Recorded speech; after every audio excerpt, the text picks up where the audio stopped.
Mhm. Hi, everybody. Welcome to a new Zoom room. It was expensive graphic. Lucky enough today to have another good friend of mine. Looks like he's down at Chester Park, Don Brady. So, Coach Brady, as I like to call you, I'm going to few facts at you first, Gary facts. Coach Brady was my instructor on my D license. That's fact number one. Fact number two, Coach Brady does like PG Tips, which is the brand of English tea that we both drink. And three, he's going to tell us all the facts now. So, welcome, Coach Don. Oh, the third super fact is, and I call it the golden goose, and he'll smile. He is the phys ed teacher, which to me, when growing up, was the job that I always wanted. You got to wear a tracksuit and play soccer all day. I know that's not the truth now, but that was the golden goose that I wanted as a child growing up if I couldn't be a soccer player. So, welcome, Don. How are you doing? Thank you, Gary. I'm doing well, thanks. I'm excited to be here. Cool, then. So, let's start off with your first memory of soccer, you playing it or being around it. Well, it was a neighborhood team, St. John Bosco. I wasn't allowed to play because I wasn't Catholic. Oh. And but I always hung out with all my friends and neighbors until for like 2 years I was just playing with them. And then next thing you know, they for some reason rescinded that rule and allowed me to play. So I played for a great club, St. John Bosco, from ages 9 till I was right when I went to college at 17. Oh, wow. And then where was that located at, Don? Warminster. Oh, Warminster. So, yeah. Nice. Mm-hmm. That's great. So then you played high school ball? Was it high school ball? Played at William Tennant High School. We were always the bridesmaid, never the bride, but we were very competitive. St. John Bosco did a great job of developing soccer players. And we played soccer, we were in possession, almost a play practice, play model way back then. But then I went on to play at William Tennant High School and was the goalkeeper there for at least my junior and senior year. Yeah. But Awesome. And then off to college to study teaching? So I played freshman year. I played at Bucks County Community College. We had a really good side there as well, a very eclectic group, and then I transferred to Florida Southern College, where I went there my sophomore through senior year, and I was the starting goalkeeper at Florida Southern College. Pennsylvania, Florida. Yep, absolutely. The sun have anything to do with that? A lot to do with that, absolutely. Excellent. So then from then, did you keep playing outside of college? Did you still play adult ball at all? Or? So I went my senior year. I played for a local team called the Lakeland Express. It was an adult team, so to speak. Came back from Florida for a year because I didn't have a teaching job, and I was playing for the Phoenix Soccer Club for a season, and played with the great Charlie DeCilli, who was a former Philadelphia Atom, and a few others. And then I moved back to Florida, beautiful Siesta Key, Florida, in Sarasota. Lived there and taught my first job. And I played for a great team called the Lowenbrow Boys from Sarasota. Made several regional appearances. We had some great competition between the St. Pete Kicks and the Tampa, I want to say Tampa Arsenals, but it was good stuff. Some former Tampa Bay Rowdies were on those teams. Great. It's good sides. Yeah. Great.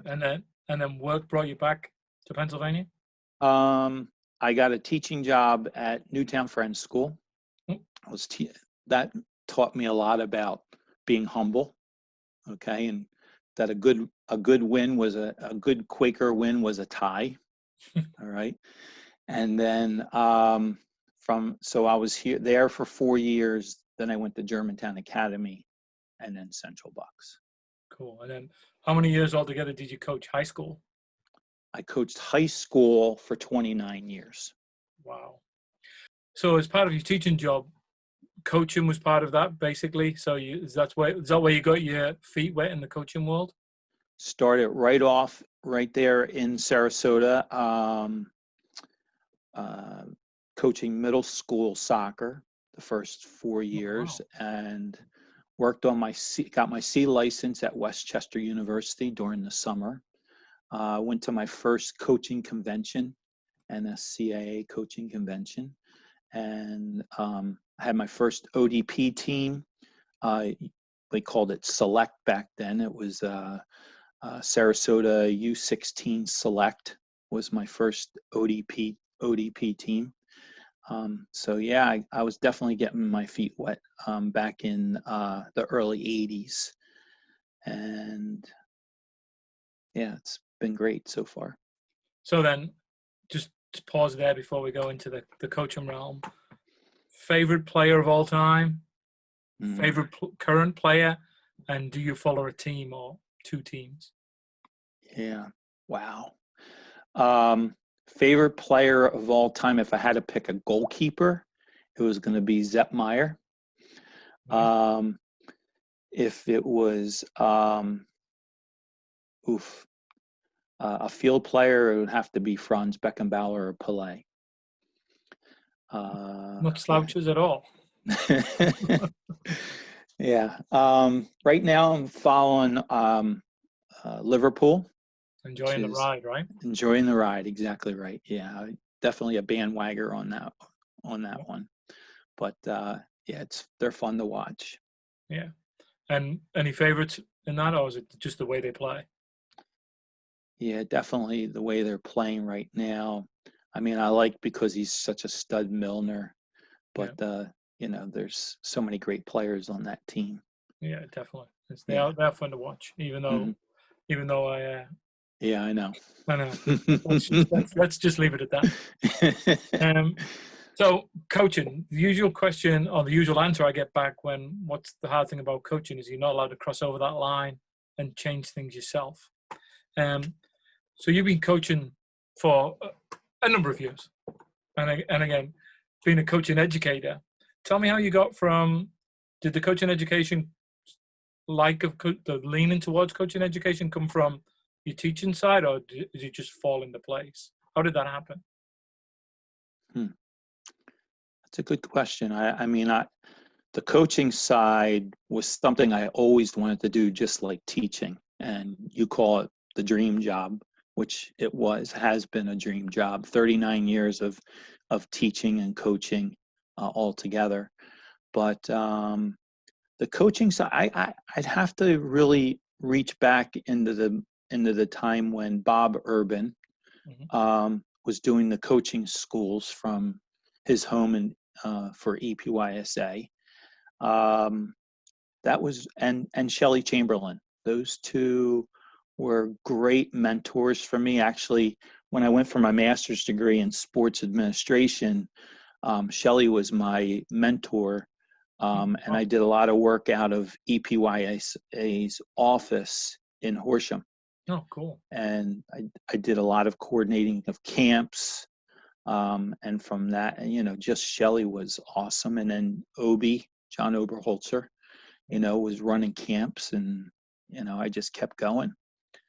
Joined the ODP ranks, got my B license, got my A license, and Mike Barr was reaching out to me for, doing more and more. And more recently is the grassroots coaching.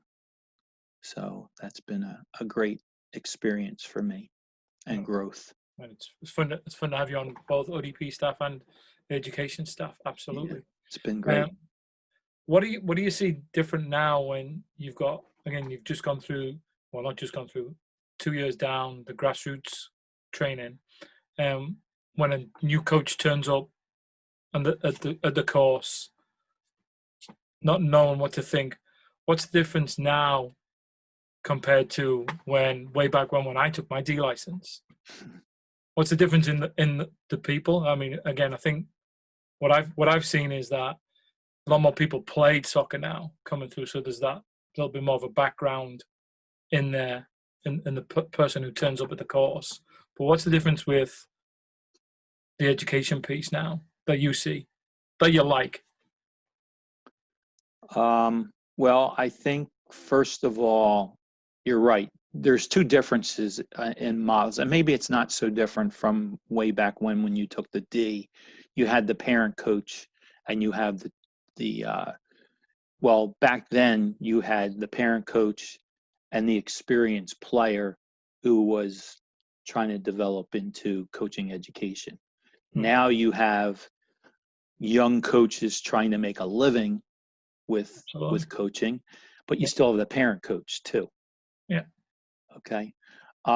What I like about the grassroots is it's consistent throughout, and it's also adaptable, I think, for whatever coach it is that you want to that you're working with in a course.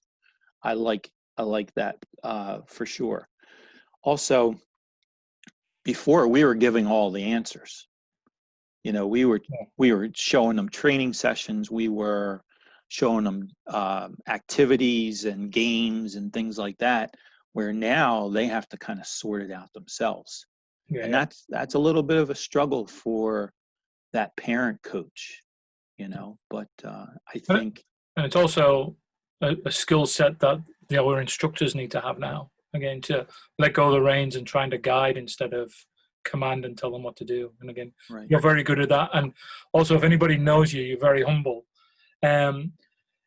You on the ODP side, just to change gears just there for a second, have been to how many regionals with teams? Can you remember? You know off the top of your head? I don't know off the top of my head. I know. I don't know. You have to get your feet out and your fingers and toes to count them. Exactly. I know it's a lot, but what I kind of want to convey there is that, again, it's not just all about winning with yourself. Again, education is a big piece, but over the last 3 or 4 years, you've took at least 2 or 3 coaches under your wing and mentored them through. Again, Robbie and Kwasmi is a prime example at the moment where you've kind of took him as your assistant, and he's been your assistant for 3 to 4 years now. And he is a soccer junkie, we know that, but you've actually sat through and helped him with his actual coaching courses. And again, seeing that give back to the game is phenomenal for again, somebody who's in the game or around the game like we are. I think that's exceptional. I mean, I'd like to thank you for that. And again, keep that going, because a lot of people learn when they don't want to, but everybody needs to learn, so that's kind of where we are. So on that note, but can I just interject one thing there? I'm never late to interject everything.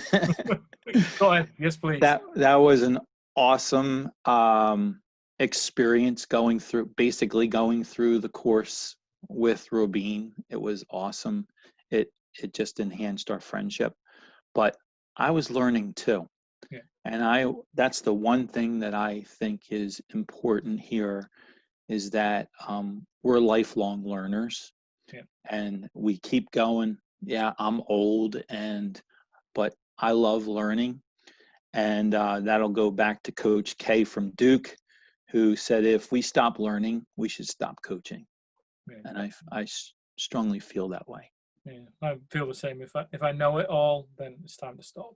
Right. Which is great. So thanks for your time, Don, today. And absolutely. Hopefully see you on the field pretty soon. Yeah, I'm hoping to. Pretty soon, please, right? Me too. I'm tired of being in a classroom or in a room but being here in Subaru Stadium is pretty cool too. Pretty cool. I forgot it was Subaru. Yeah.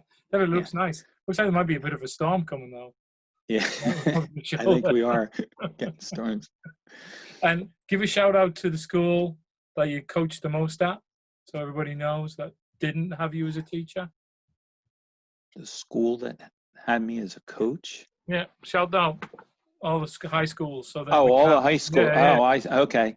Well, CB South was my most recent. How many What years? a, I, oof, I've been teaching there for 15 years. I coached there for 13. Prior to that was CB West. Before that was, and my most humbling experience was coaching the girls at Germantown Academy. Okay. So they're the 3 high school programs that I coached at in my Okay. career. Well, thanks, Don, and I'll see you on the field soon. You're welcome. Thanks, Gary. Take Bye care. now.